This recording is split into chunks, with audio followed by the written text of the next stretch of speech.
Hello vlog, it's Haley and welcome to another bookish video with construction in the background.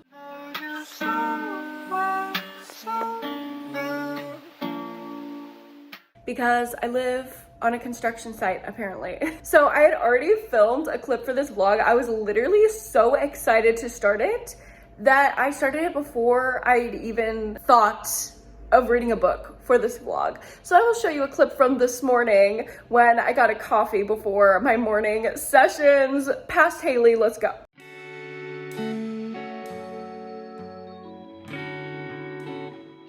Hello vlog. Yes, I am starting this in public because I wanted to show you that I got my first pumpkin of the season. My order is a grande iced chai with 1 pump of brown sugar and the pumpkin cold foam.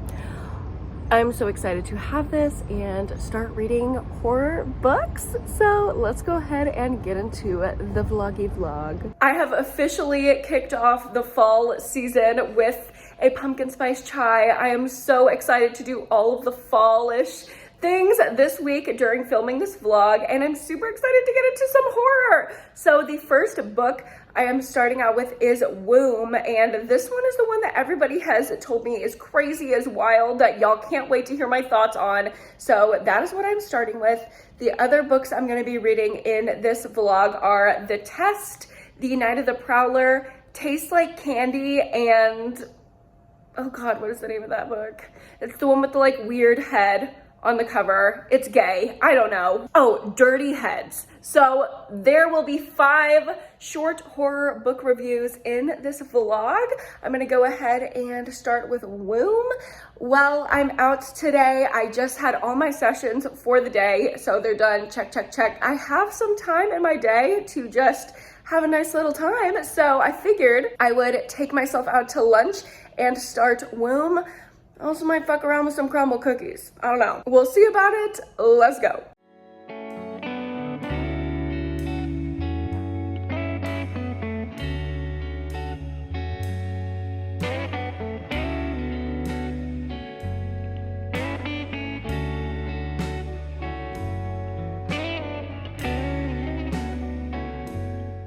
Y'all, they had the pumpkin chocolate. It's my favorite cookie of all time from any place. So you know I had to get crumble, and you know I got 2 pumpkin chocolate, which Cameron's gonna be pissed because I didn't have room for sugar, but you know what? I'm the breadwinner, so I choose. No, I'm just kidding. But you know what this means? I'm gonna do a little crumble taste test when I get home. Hi vloggy, I'm home. You're in my kitchen about to try some crumble. But before we do, I got some cute ass book mail. Let's open it. It's Christmas. Oh my god, that was like the perfect reveal.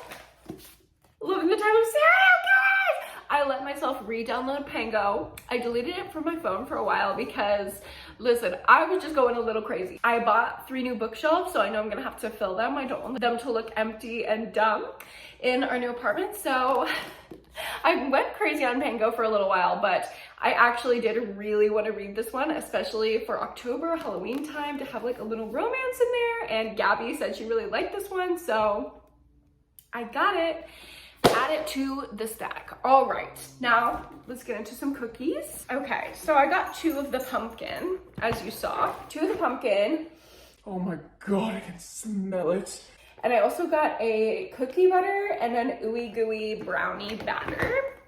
I'm gonna try my pumpkin one first because I'm so excited to have this again. Oh my god. It's like cake consistency, like muffin. I'm not acting. It is that good. Oh my god. It's the best cookie Crumble has ever made. Hands down, hands motherfucking down. If you're a fall girl, you have to go get that immediately.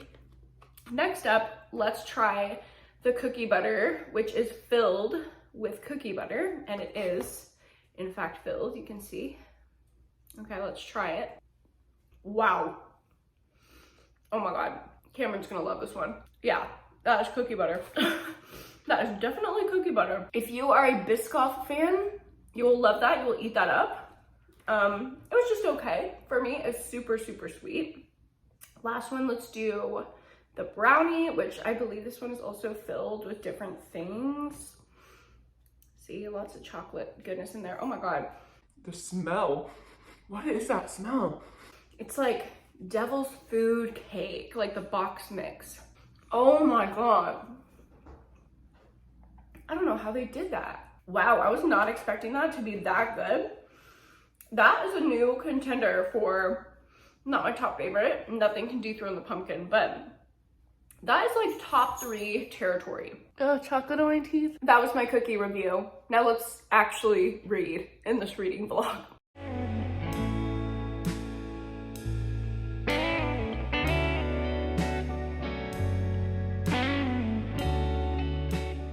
I've made progress in womb that I want to update you on.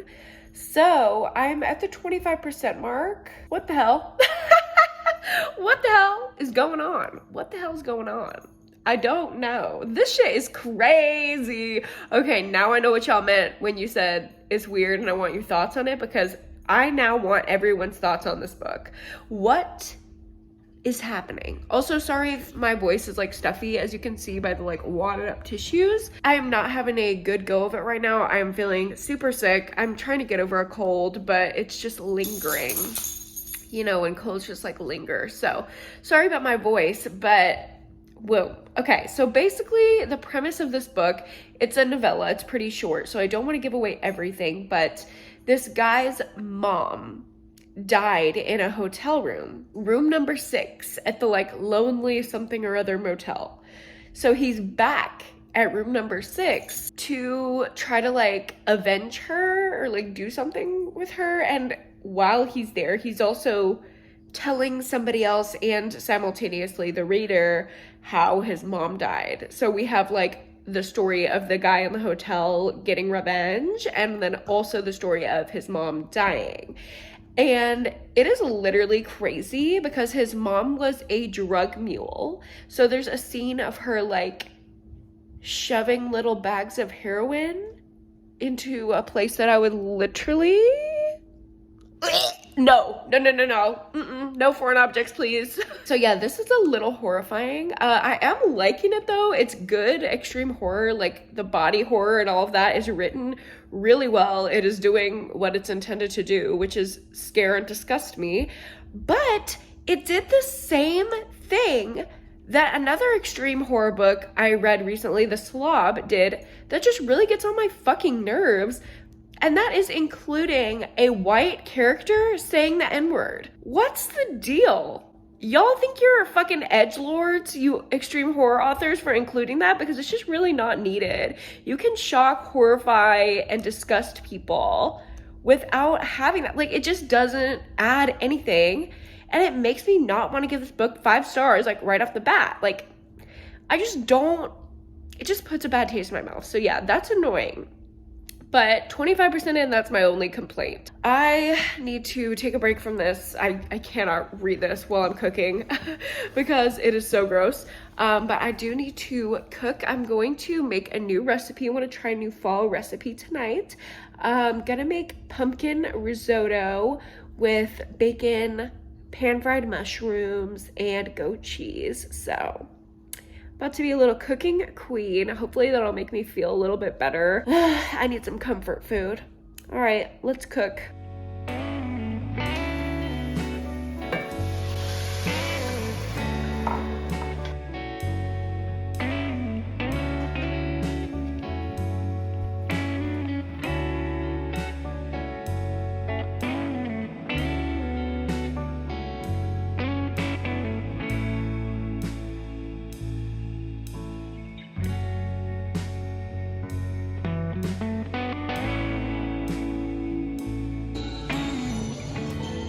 Hello vlog, it is the next morning. I am losing my voice. So these vlog clips today are gonna be really funny. I think it's because I'm, you know, getting over this sickness and I'm like coughing up, not to be gross, but like stuff. So I'm losing my voice coughing so much, but hopefully it's just like bad in the morning and it gets better throughout the day. I don't know. I had cutie plans today, but I might have to cancel them because I'm like feeling rough, looking rough, sounding rough. So might have to cancel my plans and just have a read horror books in bed day, which wouldn't be the worst thing of all time. But yeah, that's why I sound like this.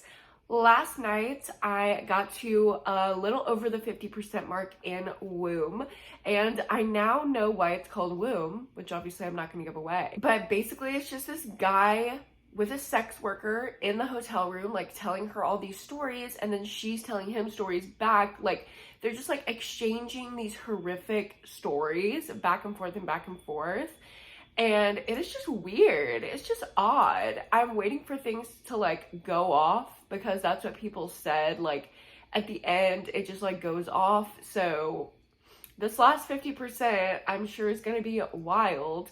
I'm still waiting to figure out like which story the guy is telling is about his mom. Because like obviously he's there to avenge his mom's death. And there have been multiple stories about women. And I'm like, which one is your mama, sir? so yeah, I don't think it's too extreme horror. It's horror for sure. Like there's no gore really at all. It's just like gross body horror kind of vibes. I thought this was paranormal going in because it was giving like haunted hotel room, but so far no paranormal stuff. It's just more like the idea that a place can hold energy. Like when a murder happens in a hotel room, everyone who's in that hotel room afterwards is gonna like feel the energy, like feel the bad vibes or whatever. So I don't know, I'm liking it. It's not the best book I've ever read. There's weird stuff about race.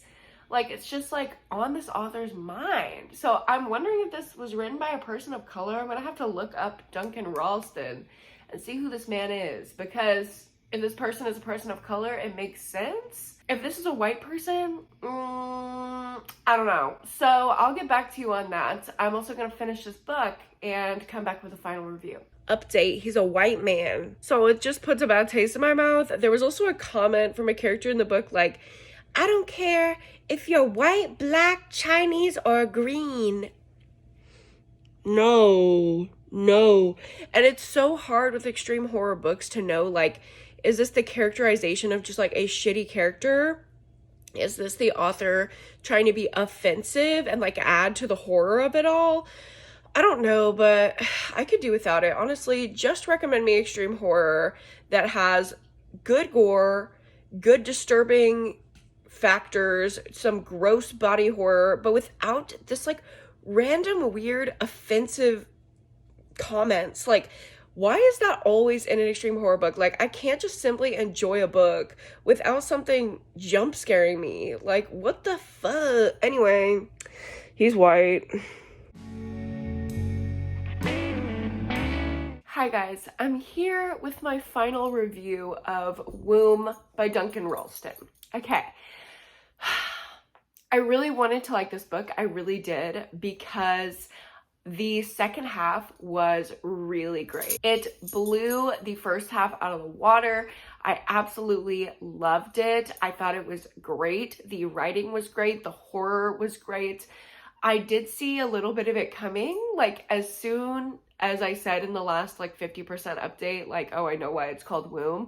I was like, I think this is what's gonna happen. So there has to be something crazier that like everybody was freaking out about the ending, because I knew exactly what was coming. And it happened, what I thought, and I was like, okay, yeah, that's why. Womb, like it makes sense. And I'm like waiting to see like what is this crazy ending people are talking about, and it was just that, like exactly what I knew was gonna happen, which what I felt was pretty obvious, what the story was building up to happening the entire time. So I wasn't too blown away, but I did like the horror of it. I liked the structure of the story. I liked the commentary on mental health. There was actually a diagnosis mentioned in the book of histrionic personality disorder and the profile of the person who had this disorder. It was really accurate. I don't think this is trying to be mental health rep, but it didn't do anything harmful for the diagnosis, I suppose. So I want to give this a good rating, if not for, you know, the fact that I predicted what was going to happen and nothing really happened beyond that. And the weird race things. And I was looking at other people's reviews, and I literally had to sort through thousands of reviews, thousands, to find two that mentioned you know, a white man using slurs in his book. And I'll put the 2 reviews here. One of them is very straightforward. It's like, why are you using the N-word and characterizing, you know, a gangsta using the N-word when the character said on page that he's white? Weird vibes. And the second review puts into words what I was trying to say. Like, obviously it's not a bad thing if a white person writes a bunch of black characters in a book. That's great. You know, we love diverse representation when, you know, there's intention behind it, when it's not like a white person trying to talk about the black experience, whatever. But this guy, it's the fact that it's like, he made every other character black as if he was like, Y'all, black people exist. Like, I don't know. The way that the review says he was needing to tell his friends about it, that is the exact vibe that it gave me. It just was off-putting to me. I don't know. And this is my struggle the deeper I get into the extreme horror genre. I'm gonna go on a little bit of a rant here, so I'm sorry, but it has to happen. Every fucking lauded, famous, talked about extreme horror author gives incel fucking edgelord vibes, okay? And I'm a feminist. I am a woman, obviously. I'm a queer woman. I don't like those vibes with men. I don't like it. It puts me on edge. There are very, very, very few extreme horror authors that I feel don't put me in a headspace of being like, I don't think I would get along with this person. And the author's ideas and thoughts and whatever just come through in the book so strongly that it takes away from the horror. Like, drop your edgelord agenda and just give me the fucking gore, because that shit doesn't scare me, bitch. I have no trigger warnings whatsoever. I want to take what you have to give me. But what I'm not gonna take is a fucking edgelord white man putting the N-word in a book because it's extreme hard. No, bitch, that's not extreme. You could have gone fucking harder. You could have done more with the gore and the sexual violence and all of that horrifying stuff that makes extreme horror great to me. You could have even gone farther with the psychological pieces, with the mental health. It could have been so horrifying and bone chilling, but instead you put more energy into your fucking edgelord agenda. And this is what I hate about Matt Shaw, Aaron Beauregard, all these fucking people that people love in the extreme horror community. I don't get it. Honestly, the extreme horror author that I resonate with the most, who I think has done the most for the genre, who I have enjoyed the most, who I never have those thoughts when I read her books, is Judith Sonnet. And we need more representation for women, especially queer women, in the extreme horror genre. If y'all have any recommendations, please send them to me. I'm begging, because I'm so tired of wanting extreme horror and loving the genre, but only having options from these fucking men. I can't deal with it. And I really do want to give this book a good rating. That's the thing, because I think the horror was great. It just sucks that those elements are always there. Like, put your little manhood agenda to the side for a moment and just give me the gore. Is that so hard to do? So I'm struggling with my rating of Womb. I did enjoy it, but it wasn't all it's cracked up to be. All the reviews that I read that is like, WTF did I read? What the F? Oh my god, crazy. I'm like, no, this must have been your first extreme horror book you've ever read, because it didn't push the envelope that far. So for me, this is a 3-star book.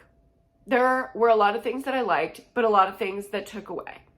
So that's where I'm ending up right now. Next up in the vlog, I'm gonna start The Test by Sylvain Neuville.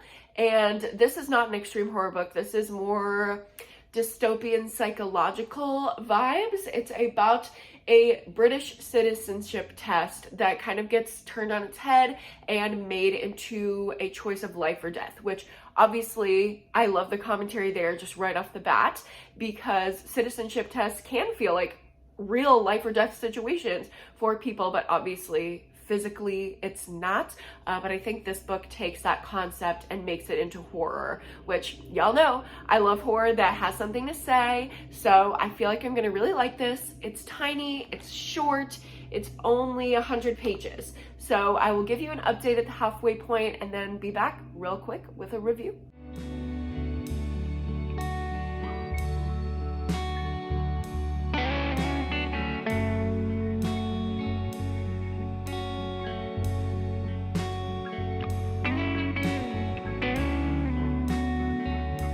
You want to wave or something? It's for the vlog. Forgot my croissant sandwich.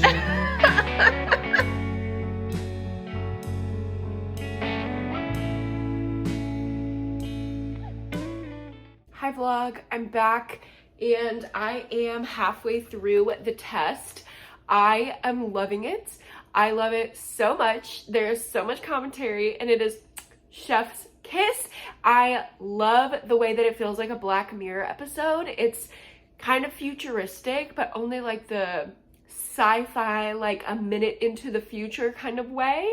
Basically, the citizenship test is not a written test. It's like an AI virtual reality kind of thing to like test your morals and like see who you would save and who you would sacrifice in an active shooter situation. So this guy thinks that he is walking into a room taking a written test, but really the test is not what he's writing about, like history and blah, blah, blah. It's about what he does in the testing room as different things happen and eventually a terrorist comes in with a gun. Oh my God. And it's like seeing how he would react and if they want that type of person that reacts that way as a citizen in the UK. This is crazy. Oh my God, this is just like Black Mirror.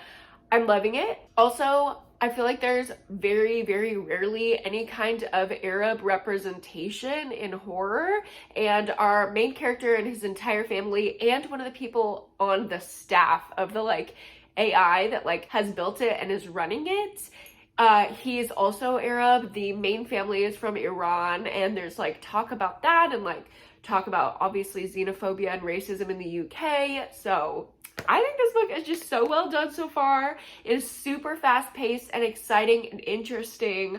I'm so excited to finish it and give you guys my full review. Hello vlog, it started to rain. I love my like rainy day at home reading horror books. This is so fun. And I'm so happy to report we have a 5-star. I loved this book so much. The best way I can describe it in a pitch to you is this is... Hi, I'm John Quinones and welcome to What Would You Do? To the extreme. Like the whole thing was just like moral dilemmas. What would you do? It was so thought-provoking. It had so much commentary, especially at the end. Oh my God, the way that like things were gonna go. And then it switched and I was like, oh, shows the corruption and the human flaws in the way that we like categorize people as bad people or good people in our heads, and just like how that can be so toxic. And it just like, I was thinking of like cancel culture and things like that. And it's just, oh my God, this book has so many far-reaching applications beyond just citizenship, even though, you know, those discussions are really, really great. I was thinking of other things, and obviously the mental health side of things was on my mind as well while reading this. I was thinking like, okay, this is really traumatizing for every person that they put through the citizenship test. Like, how are they going to approach this trauma? The whole thing with like the trauma and the aftermath was handled so well. There were direct quotes from the Diagnostic Statistical Manual of Psychological Disorders, the DSM, which is what all therapists use to diagnose clients. Even though I don't work from a diagnostic model, I still use that to inform my practice. And everything was in here was very well researched, very well informed, and wow, I just could not ask for more. This is for you if you like thought-provoking horror that's super graphic and scary, but also has something to say. If you like Black Mirror, if that sounds like you will love this book. I highly recommend it. I'm so happy that I own it in a physical copy. This is such a win. So I do have to take a break from reading at this point today. Even though I canceled my plans, I do still have some things I need to do. I need to do some wedding planning things and choose some vendors and make a budget and all of that good stuff. So I'm kind of stressed about it, but I'm just gonna go ahead and do it, get it done. But the next time that I read, I'm going to be picking up Tastes Like Candy by Ivy Tholen, and this is a slasher about a group of high school seniors who are doing like this big senior party where they sneak into the Poison Apple Carnival after hours and have a little party, and little do they know they have snuck in while a masked killer is in the carnival, and the masked killer is going to start picking off these teens one by one by one. I'm so excited for a classic slasher, just some mindless gore and fun. It's going to be like a horror movie in my head. I'm so excited to start this, and I will let you know when I have thoughts.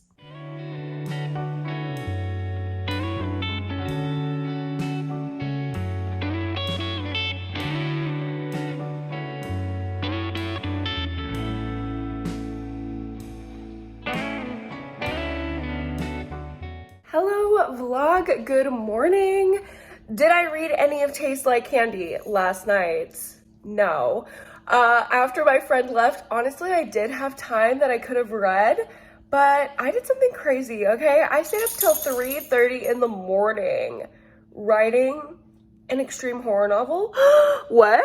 Y'all, I'm not a writer, okay? I've never written anything, but Womb pissed me off so much that this is like so acclaimed and this man is getting away with so much that I was like, I could do that.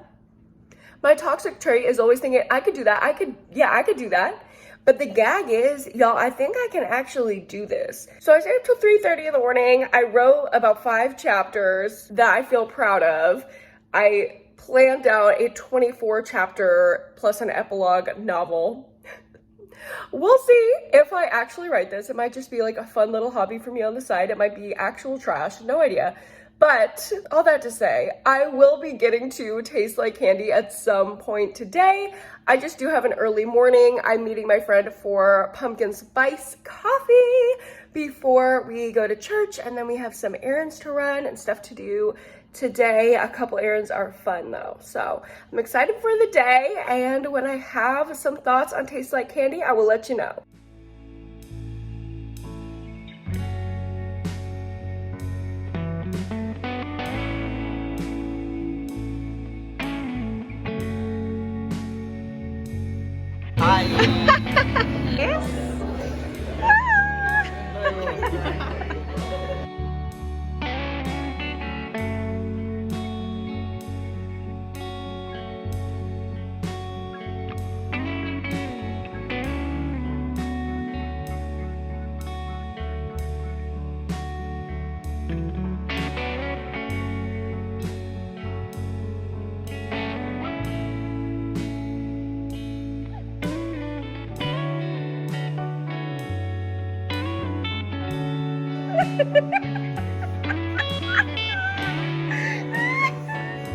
Oh my God.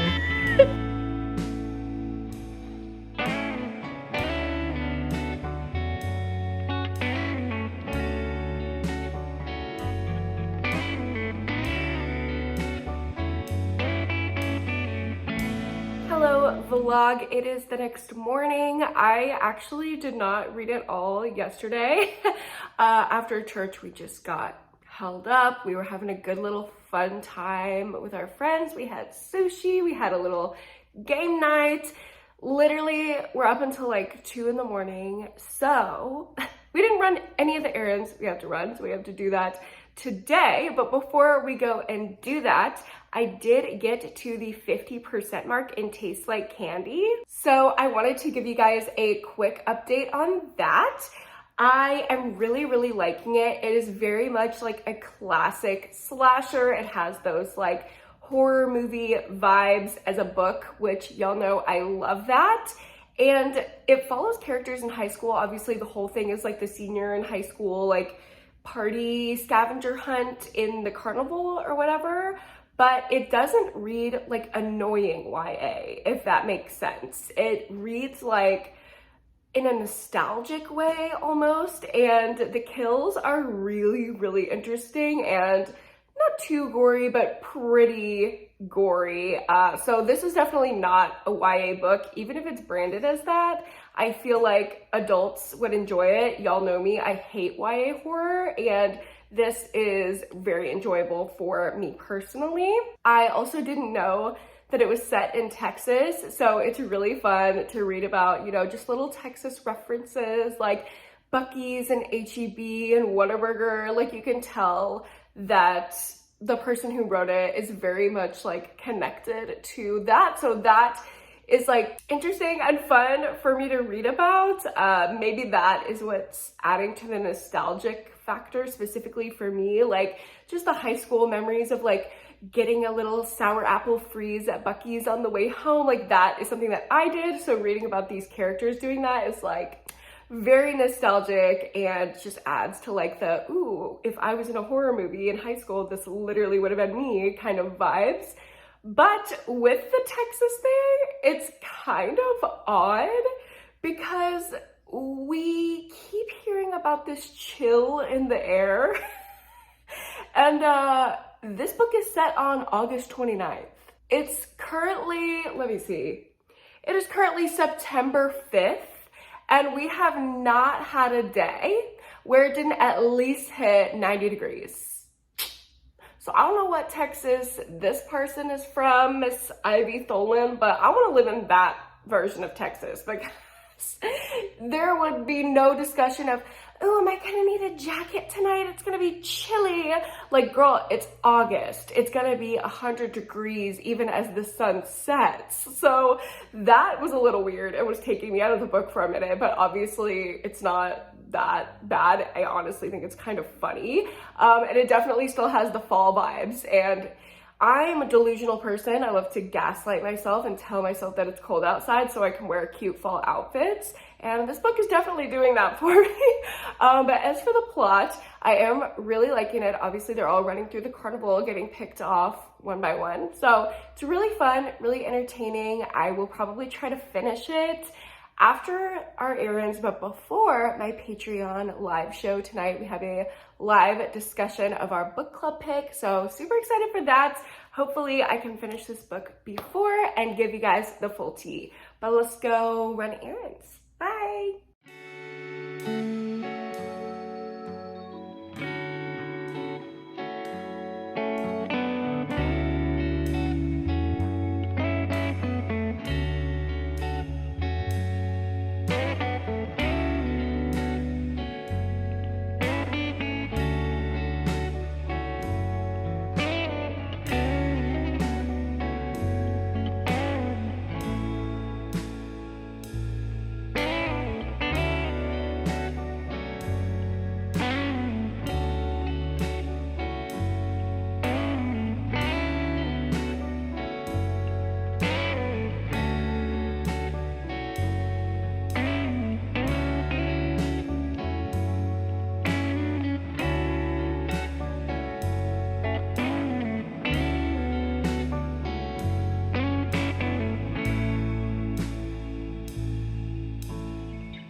Vlog. I just had the live show for my book club. It was so fun. We got to discuss Stranger in the Mirror by Liv Constantine, which was my book club pick for August, and that was just such a good time. I love having my patrons with me live on the show and like seeing their faces and hearing their voices. It's like, obviously I talk to them all the time, and just putting a face to the messages is so cool.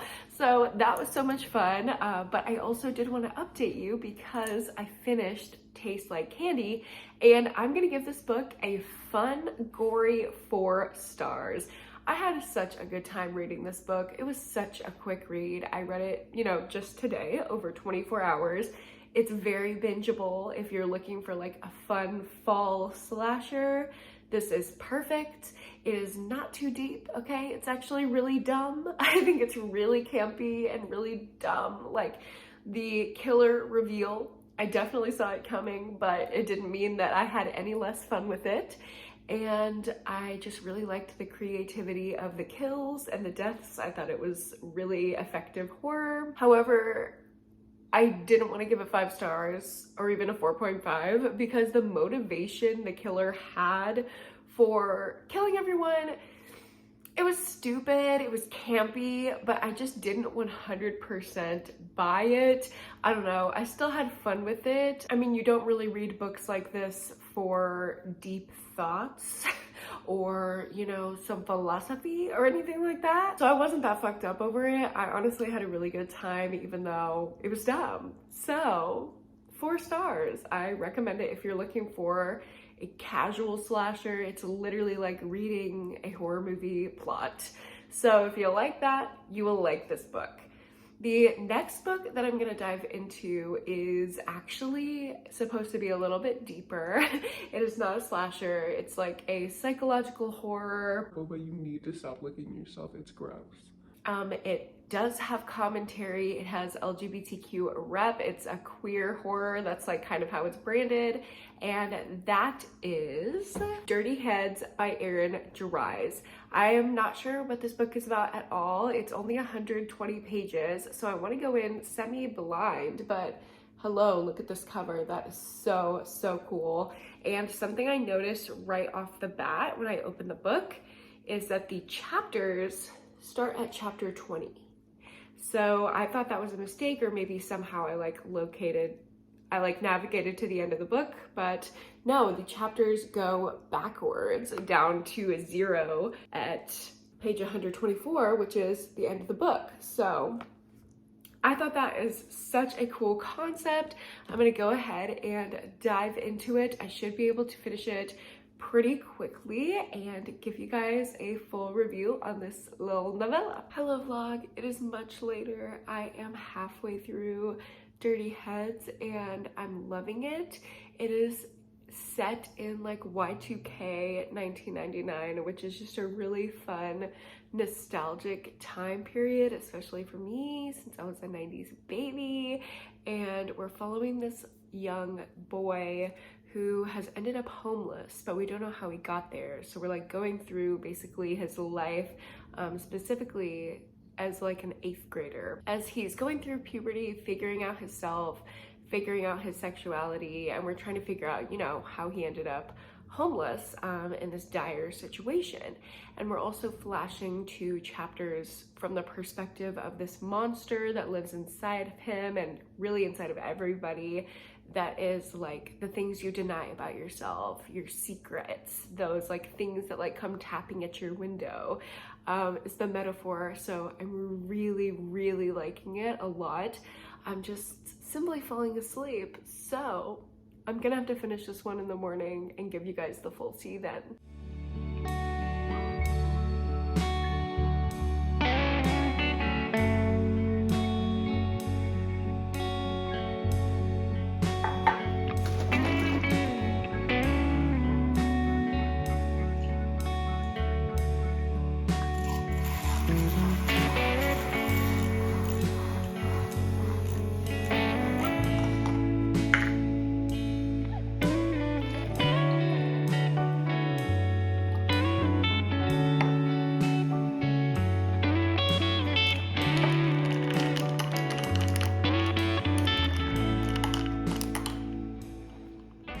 Hello vlog. Sorry for the construction beeping if you can hear it in the back. We all know that's just a reality right now.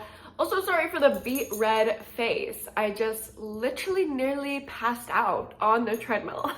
So that's why I look like a little cherry tomato.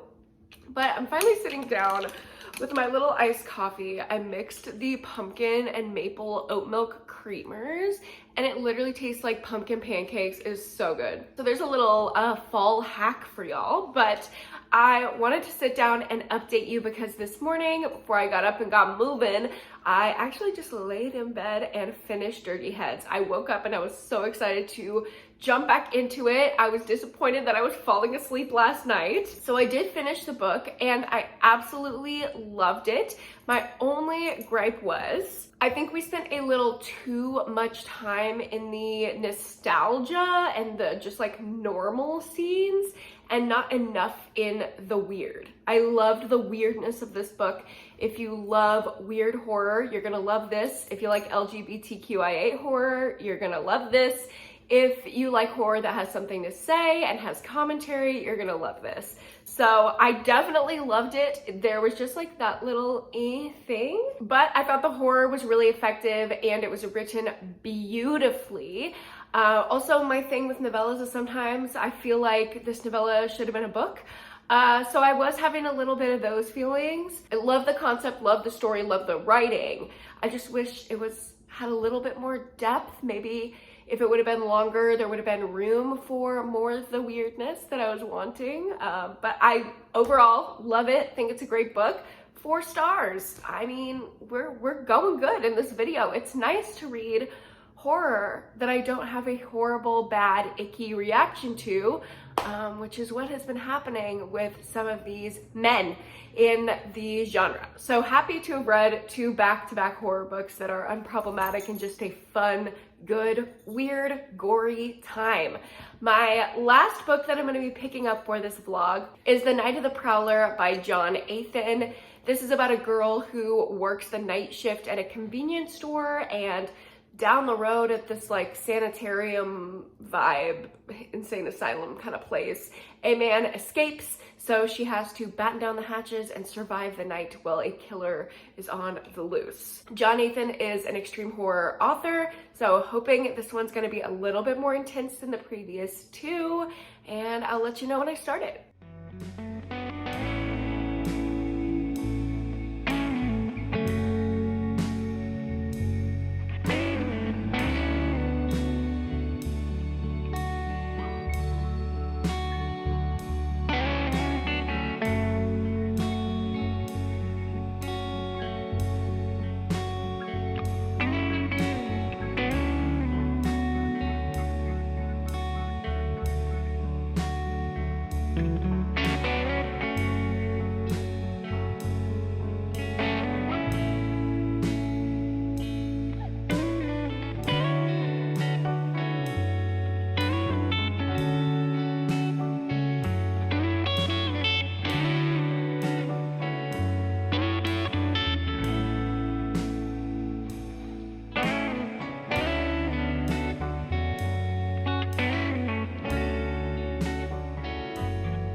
Go to bed. It is like 1 in the morning, but I just had to document.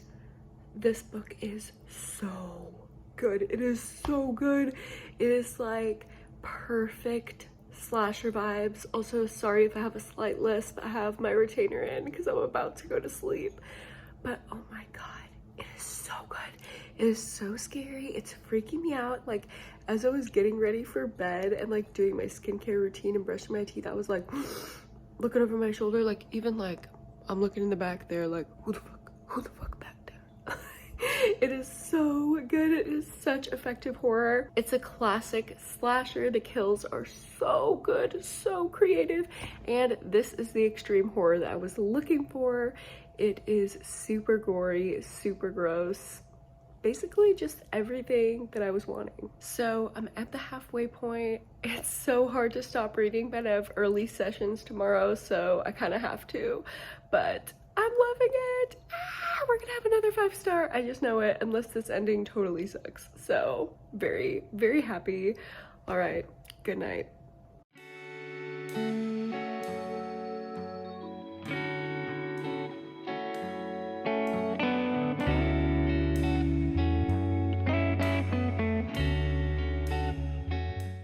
vlog. I had to run some errands this morning and I've been doing sessions.